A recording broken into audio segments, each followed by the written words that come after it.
전국에 계신 선생님들 만나서 반갑습니다. 슬기로운 교사 생활입니다. 지난 영상에서는 바이브 코딩의 의미, 바이브 코딩을 해야 하는 이유와 학교 현장에서 필요한 이유 등에 대해서 자세히 살펴봤습니다. 이전 영상의 자세한 내용은 위 링크를 클릭하셔서 확인하시면 되겠습니다. 오늘은 바이브 코딩의 실제 사례로 수업 중 학생의 활동을 관찰하고 기록할 수 있는 웹앱을 직접 만들어 보고자 합니다. 웹앱의 목적은 교사가 수업 중 관찰한 학생의 구체적인 활동을 빠르게 기록하고 이를 학생별로 누적해서 교과 세부 능력 및 특기사항 작성의 근거 자료로 활용하는 것입니다. 자, 이제 본격적으로 시작해 보도록 하겠습니다. 바이브 코딩을 시작할 때 가장 먼저 해야 할 일은 코드를 요청하는 일이 아닙니다. 어떤 문제를 해결할 것인지를 정하는 것이 먼저입니다. 이번에 해결하려는 문제는 다음과 같습니다. 수업 중 학생의 활동을 관찰해도 즉시 기록하기 어렵다. 종이와 메모 앱에 작성한 내용이 여러 곳에 흩어진다. 학기 말에 학생별 기록을 다시 분류해야 한다 등의 문제가 있을 수 있습니다. 이를 해결하기 위해 다음과 같은 웹앱을 만들기로 해보겠습니다. 교사가 수업 중 학생의 활동과 특기사항을 입력하고 학생별 날짜별로 누적 기록을 조회할 수 있는 웹앱. 웹앱의 목적을 한 문장으로 정리하면 이후 기능을 결정하기가 쉬워집니다. 그렇다면 웹앱은 무엇일까요? 웹앱은 웹 브라우저에서 실행되는 응용 프로그램입니다. 일반 웹사이트가 정보를 보여주는 데 중심을 둔다면 웹앱은 사용자가 정보를 입력하고 저장하며 검색하거나 수정할 수 있습니다.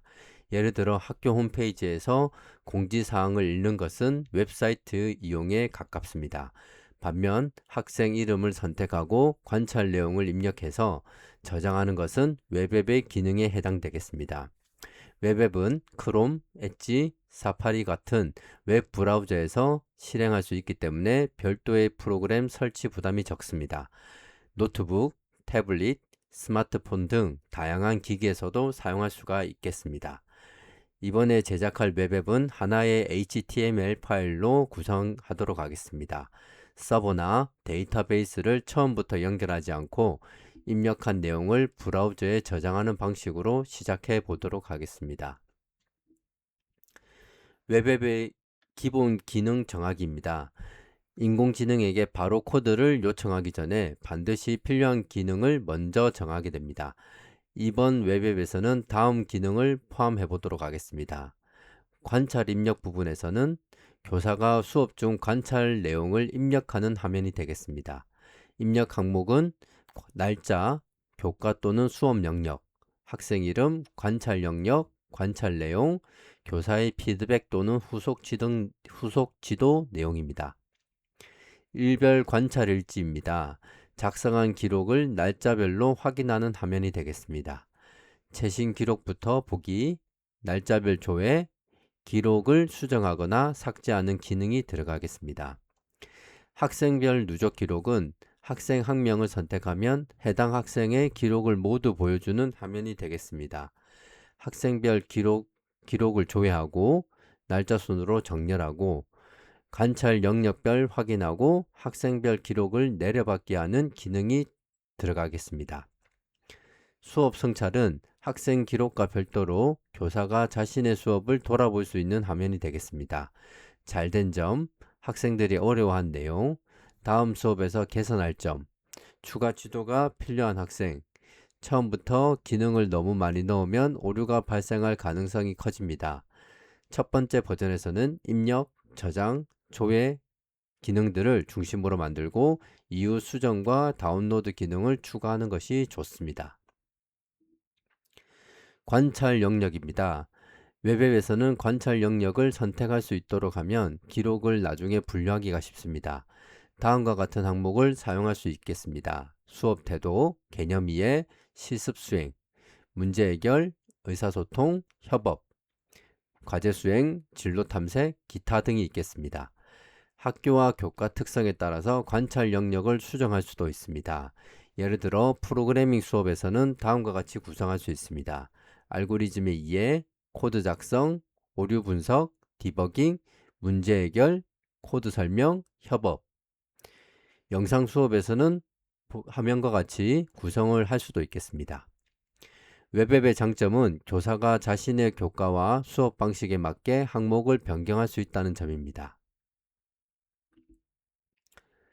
바이브 코딩에서는 프롬프트가 웹앱의 설계서 역할을 합니다. 단순히 다음과 같이 요청해서는 원하는 결과를 얻기가 어렵습니다. 학생 기록 웹앱을 만들어줘. 좋은 프롬프트에는 다음 내용이 포함되어야 합니다. 역할, 인공지능에게 어떤 관점에서 작업할 것인지 알려줍니다. 예를 들어 당신은 교육 현장을 이해하는 웹 개발자이자 교육과정 전문가입니다. 이라는 식으로 인공지능에게 역할을 부여해 주면 됩니다. 사용자와 상황입니다. 누가 언제 사용할 것인지를 설명합니다. 고등학교 교사가 수업 중 학생의 활동을 바르게 관찰하고 기록하기 위해 사용합니다. 제작 목적입니다. 왜 이 웹앱을 만드는지 설명을 하게 되고, 입력 정보에는 사용자가 어떤 내용을 입력하는지 정하게 됩니다. 예를 들어 날짜, 교과 영역, 학생 이름, 관찰 영역 등 입력을 할 수 있게 해주세요를 이렇게 프롬프트로 입력을 하시면 되겠습니다. 핵심 기능에서는 반드시 구현해야 하는 기능을 구체적으로 제시하고, 화면 구성에서는 메뉴와 탭을 정하게 됩니다. 그리고 저장 방식에서는 데이터를 어디에 저장할지 지정하게 되고, 디자인에서는 사용 기기와 화면 형태를 설명하게 되겠습니다. 마지막 기술 조건에서는 결과물을 어떤 형태로 받을지 정하면 됩니다. 예를 들어 HTML, CSS, 자바스크립트를 하나의 HTML 파일로 작성해 주세요 라고 프롬프트를 입력할 수 있습니다. 참고로 저는 챗GPT 워크에서 프롬프트를 작성하였습니다. 제미나이를 사용하시는 경우에는 프롬프트 창에서 플러스를 누른 후 도구 더보기에서 캔버스를 선택하시면 되겠고, 플래시는 3.6 버전으로 설정한 후 프롬프트를 작성하면 되겠습니다. 다음은 학생 관찰 기록 웹앱을 만들기 위한 프롬프트 예시입니다. 역할, 제작 목적, 사용 환경, 화면 구성, 관찰 입력, 조회 기능, 수업 및 성찰 및 데이터 관리, 그리고 디자인 및 코드 조건에 맞게 다음과 같이 프롬프트를 작성합니다. 실제 사용된 프롬프트 예제는 슬기로운 교사생활 블로그를 통해 다운로드 받을 수 있도록 처리하도록 하겠습니다.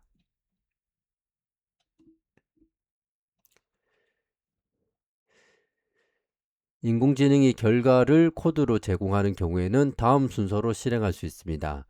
인공지능이 작성한 전체 코드를 복사한 후에 메모장을 실행한 후 코드를 붙여놓고, 그리고 그 코드를 저장을 합니다. 저장을 할 때는 파일명 .html로 저장을 하시면 되고, 실제로 실행을 하실 때는 그 파일을 더블 클릭해서 여시면 웹브라우저에서 화면이 열리는지 확인을 해 보시면 되겠습니다. 파일을 저장할 때 확장자가 .txt가 아니라 .html인지 확인을 해야 됩니다.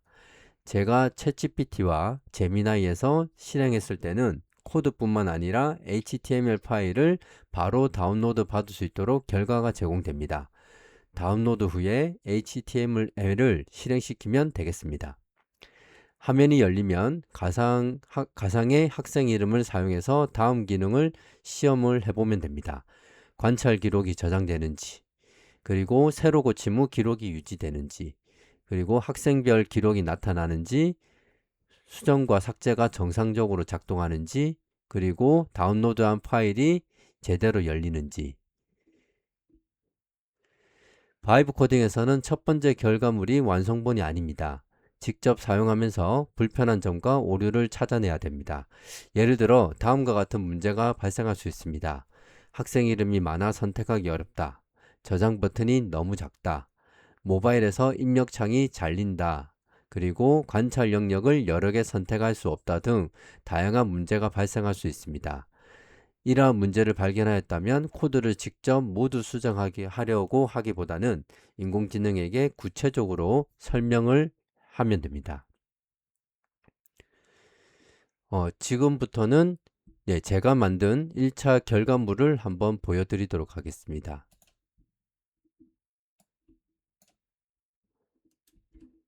첫 번째 프롬프트를 제가 작성해서 만든 1차 결과물입니다. 1차 결과물을 보면 프롬프트의 내용대로 기본적인 구성이 잘 갖춰진 상태에서 결과가 나왔습니다. 실제로 테스트를 해보면서 기능이 잘 작동하는지 그리고 수정해야 할 사항들은 무엇인지 확인을 하게 됩니다. 1차 결과물에서 관찰 영역을 하나만 선택할 수 있도록 되어 있어서 관찰 영역을 여러 개 선택할 수 있도록 태그 형태로 구성해 달라는 것과 그리고 탭의 제목에 적절한 이모지를 추가해 달라고 하였습니다. 관찰 영역을 보시면 이 중에서 하나를 선택할 수 있도록 되어 있어서 여러 개 선택할 수 있도록 2차 프롬프트를 작성을 해봤습니다. 프롬프트는 제가 작성한 프롬프트는 왼쪽 화면과 같습니다. 이 프롬프트 예시에 맞게 제가 다시 입력을 하였습니다. 입력한 결과 2차 결과물을 제가 보여드리도록 하겠습니다. 2차 결과물을 보면 탭 제목에 이모지가 포함되어 있는 것을 확인할 수 있습니다. 그리고 관찰 영역을 여러 개 선택할 수 있도록 태그 형태로 되어 있습니다. 제가 말한 내용이 잘 반영된 것 같습니다. 그리고 여기서 다시 수정해야 할 사항을 프롬프트로 작성하였습니다.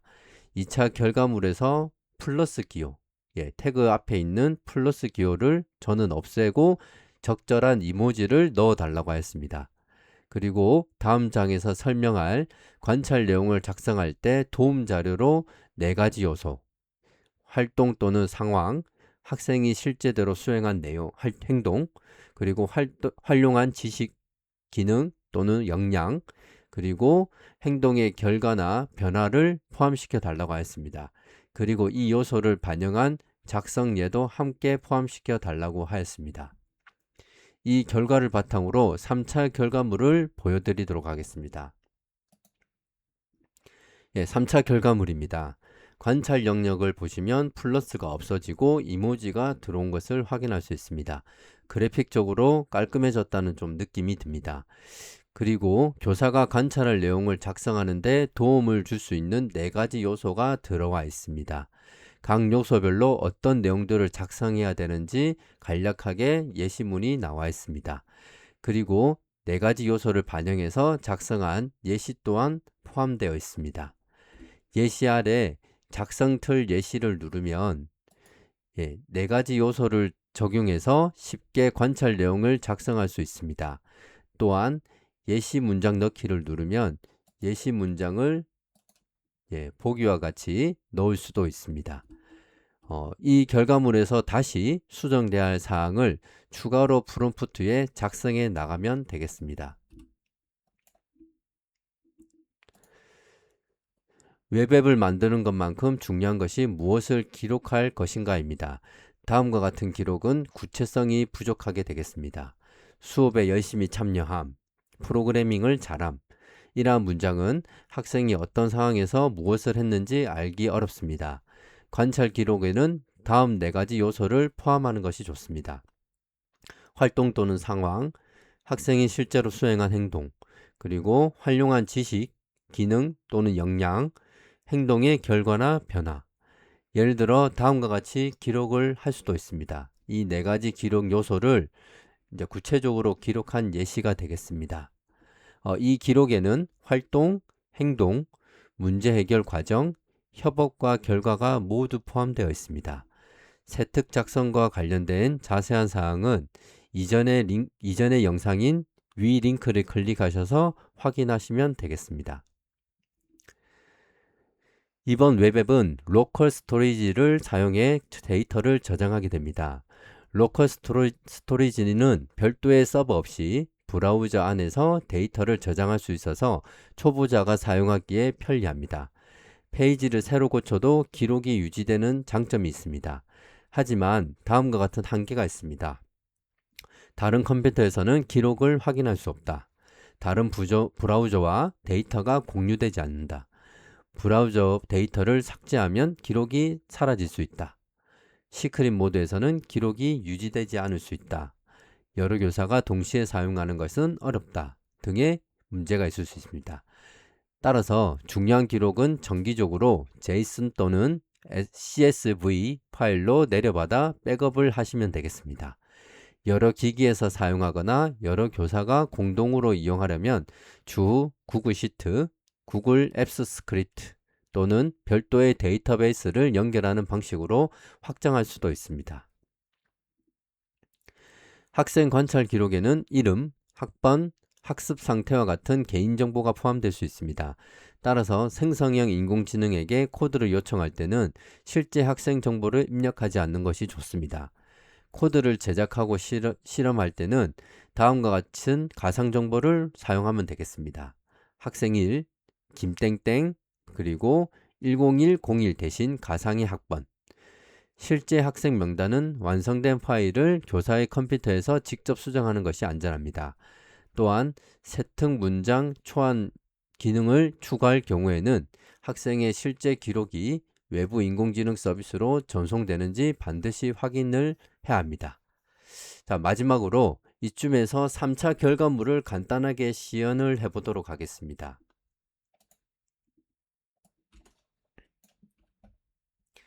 예, 3차 결과물입니다. 교과 영역에는 예를 들어서 프로그래밍으로 입력을 해보고 학생 이름은 가상으로 김슬기 학생으로 입력을 해보도록 하겠습니다. 그리고 관찰 영역에서는 개념 이해, 문제 해결을 선택을 하고 관찰 내용과 그리고 교사의 피드백 경우에는 제가 미리 문장을 한번 작성해 봤습니다. 그 문장을 그대로 붙여넣기를 해보도록 하겠습니다.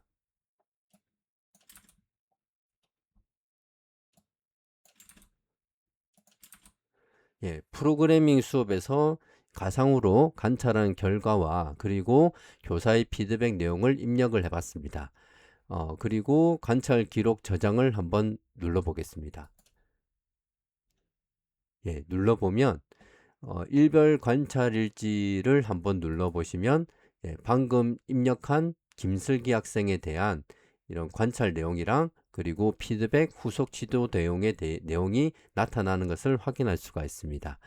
만약 이후에 만약 8월 18일 정도의 수업에서 김슬기 학생에 대해서 다시 추가로 입력을 했다고 가정을 해 보겠습니다. 같은 수업에서 김슬기 학생을 입력을 해 보도록 하겠습니다. 그리고 문제 해결, 과제 수행을 선택을 하고 마찬가지로 지금 내용은 제가 추가로 붙여넣기를 해 보겠습니다. 다른 내용으로. 예. 8월 18일의 수업에서 관찰할 내용을 추가적으로 기록을 해봤습니다. 관찰 기록 저장을 누르고 일별 관찰 일지를 누르면 이전에 기록한 김슬기 학생에 대한 기록이 나와 있는 걸 확인할 수 있습니다. 지금 현재는 전체 보기로 되어 있어서 이전에 입력한 내용들이 다 나오는 것이고 날짜별로 조회를 하면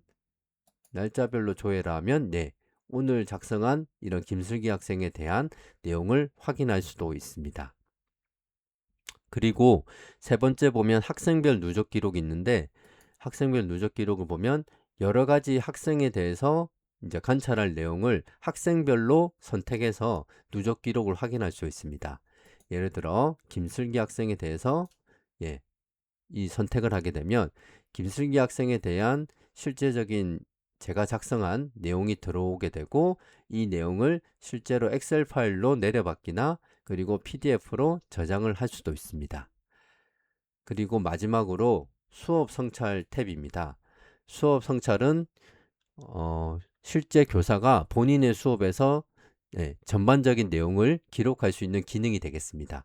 그래서 예를 들어서 수업에서 잘된 점이라든지 학생이 어려워한 내용들 그리고 다음 수업에서 개선할 점이라든지 추가 지도가 필요한 학생들 전체적으로 수업 성찰을 작성할 수 있도록 하고 저장까지 할 수 있도록 이렇게 기능을 구현해 봤습니다. 현재까지 작성한 내용을 제이슨 내려받기를 해보도록 하겠습니다.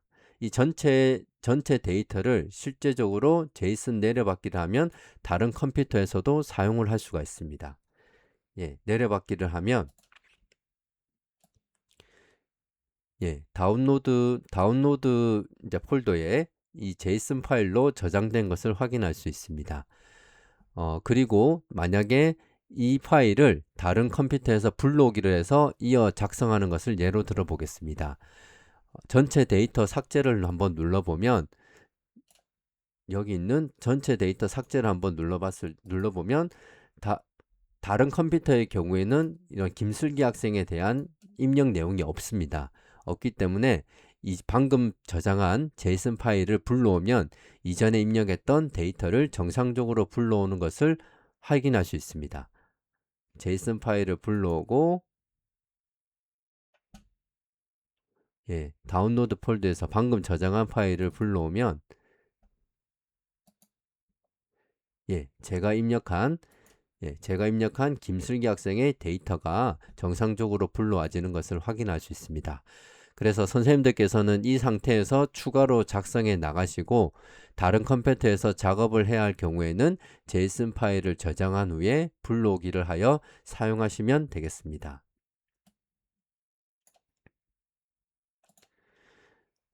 기본 웹앱을 완성했다면 다음과 같은 기능을 추가할 수 있습니다.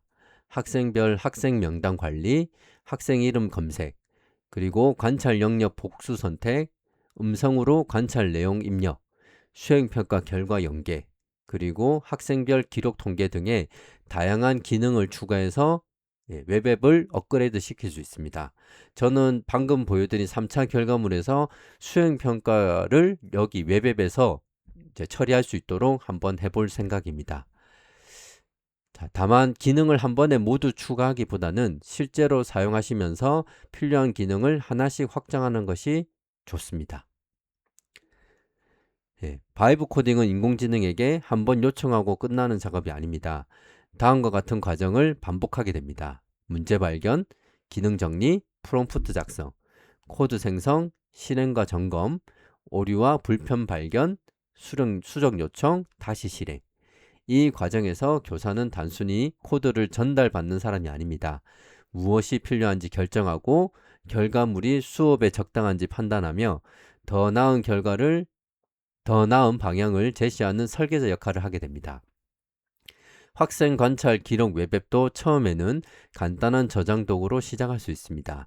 이후 실제 수업에서 사용하면서 학생 검색, 누적 조회, 파일 다운로드와 수업 성찰 기능을 추가할 수 있습니다. 바이브 코딩의 가장 큰 장점은 완벽하게 준비된 뒤 시작하지 않아도 된다는 점입니다. 수업에서 해결하고 싶은 문제 하나를 문장으로 표현하는 것부터 시작할 수 있습니다.